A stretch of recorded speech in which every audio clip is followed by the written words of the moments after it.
¿Qué tal? Bienvenidos todos, su amigo Víctor Gumaro Correa Ortega les da la bienvenida y ahora con otro de los temas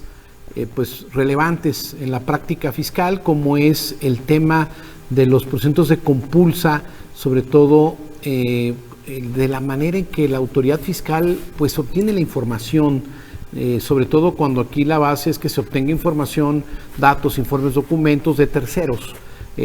pues diferentes al contribuyente auditado en los términos de una revisión de gabinete, que es una modalidad diferente a una visita domiciliaria, a través precisamente ahora del buzón tributario, que ya en algunas ocasiones hemos hablado de este mecanismo de comunicación asignado al contribuyente para efecto de que pues pueda entrar a conocer los actos administrativos o las comunicaciones que tiene la autoridad y de alguna manera también que corran los plazos para el cumplimiento de los diferentes requerimientos que hayan sido emitidos al contribuyente. Entonces, en ese sentido, cuando hablamos el término de una compulsa, pues lo tenemos en la práctica cuando en una revisión de gabinete, ya cuando tenemos un requerimiento de datos, informes o documentos y la autoridad otorga el plazo de 15 días para integrar pues la información o documentación más importante que debe tenerse en los aspectos de la contabilidad, pues la autoridad también puede utilizar, ya habíamos dicho, la base de datos institucional, puede utilizar los diferentes programas con los que trabaja bajo licencia de los software que le corresponde a la autoridad tributaria administrar para efecto de conocer sobre todo los aspectos medulares del hecho imponible y del hecho generador para efecto de determinar las contribuciones a cargo del contribuyente cuando se observan diferencias, errores aritméticos o de alguna manera diferencias que lo llevan a que deba de pagar precisamente la parte del impuesto que todavía hacía falta que efectuara para esos efectos. Entonces, pues la importancia ahora de conocer qué es esto de que la autoridad en un punto pues requiera precisamente a terceros cierta información y haga inclusive una diligencia para obtener precisamente evidencia o prueba de ciertos resultados del contribuyente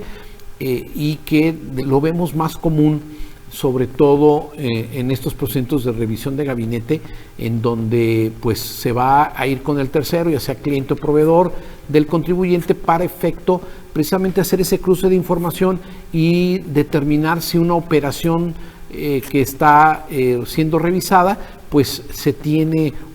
en ese sentido, pues ya sea un ingreso acumulable, una deducción, etcétera, en cada una de las partes que tenga el efecto correspondiente en materia fiscal. Entonces esto nos lleva a entrar al tema de lo que es la compulsa en los términos del artículo 48, que precisamente es requerir, obtener la información, pero un punto medular aquí es darle a conocer al contribuyente precisamente los hechos o omisiones, el alcance que esto tiene en la revisión de carácter fiscal. ¿Qué alcance tiene el que te requieran a cliente, proveedor, tercero, inversionista? De alguna manera esa información se tiene que dar a conocer al contribuyente para que el contribuyente con esos elementos pueda también desvirtuar, que considere que pueda desvirtuar también pues la información que fue entregada por el tercero en ese sentido. Entonces es un punto muy importante para considerar el tema de la compulsa. Por eso cuando se ejercen facultades de comprobación, en los términos decíamos del artículo 42, decíamos cuando es una revisión de gabinete, en la fracción correspondiente a revisión de gabinete precisamente, pues es el que se exhiba dentro de ese plazo la información a que se refiere el artículo 48 del Código, que es la sustanciación de la revisión de gabinete y atender, conocer los hechos o omisiones que puedan entrañar un incumplimiento a las disposiciones fiscales federales y de alguna forma determinar las contribuciones o aprovechamientos, etcétera, que estén a cargo como diferencia. Entonces, esto es uno de los puntos medulares y las autoridades fiscales, en este caso, ratificábamos, pues puede tomar esa información de hechos o omisiones que pueden dar también un incumplimiento de obligaciones fiscales de terceros a través precisamente de la comprobación a que se refiere el artículo 51 del Código Fiscal de la Federación y en ese sentido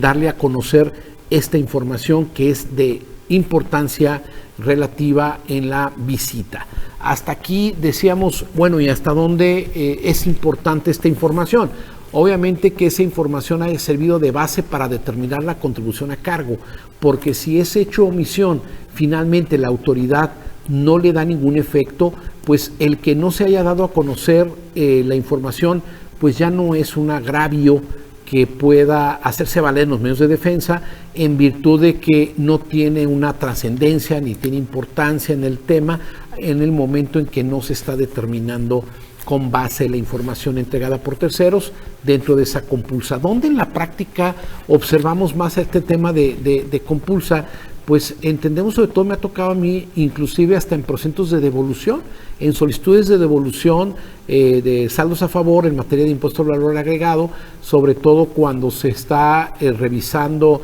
el tema del acreditamiento para esos efectos, pues el tema es hacerlo a través precisamente de una compulsa y darle a conocer también los resultados de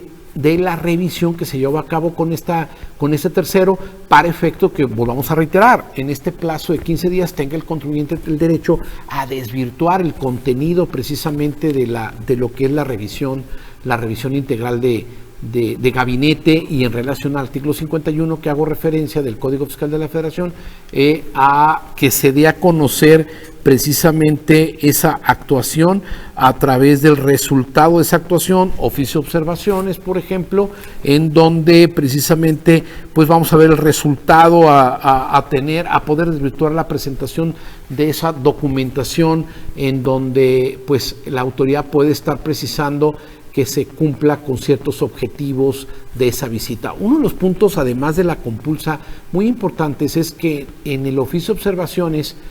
cuando se determina cuál es el sentido que tiene alguna partida ya observada, no puede variar ese hecho que está señalado en el oficio de observaciones referente a que cambie totalmente el hecho de omisión en la propia resolución determinante del crédito fiscal, porque entonces no hablaríamos de que hay una congruencia entre los aspectos que se deben de desvirtuar de hechos o omisiones que se hicieron constar y que no pueden variar, porque en la práctica es donde vemos precisamente esa variación. Encontramos que la autoridad en un primer apartado puede estar estableciendo que la empresa tercera no acredita precisamente haber ejecutado ciertos servicios en favor del cliente en virtud de determinado situación en referencia a que precisamente no tiene la identidad del personal es la empresa que prestó un servicio, ¿no? De la moral. Hay una moral, hay ciertas personas físicas que ejecutaron un trabajo, y en todo caso, en ese sentido, puede ser que en la oficio de observaciones pues se detecte claramente el tema de que este personal no tiene una identidad, o no sabemos quiénes prestaron servicios en este caso al contribuyente auditado, ¿no? Entonces, esto no puede variar después en la resolución determinante del crédito fiscal, en el sentido de que no existe materialidad. ¿Por qué? Porque si el contribuyente en esta etapa, en donde le dieron a conocer la compulsa, pudo desvirtuar precisamente la información que a lo mejor faltaba, o que no está integrada a la auditoría, y finalmente la autoridad no podría estar en la determinante estableciendo que no se genera una prueba de la materialidad para efectos fiscales, porque señaló claramente en las observaciones cuál es el punto concreto que se debe de establecer para estos términos. Por eso, esa es la importancia que debemos de conocer, y pues esperando que esta información sea de utilidad a todos ustedes, pues bueno, reitero, síganos, y pues sobre todo siempre hay que estar capacitándose y actualizándose en la información de carácter fiscal. Muchas gracias y muy buenas noches.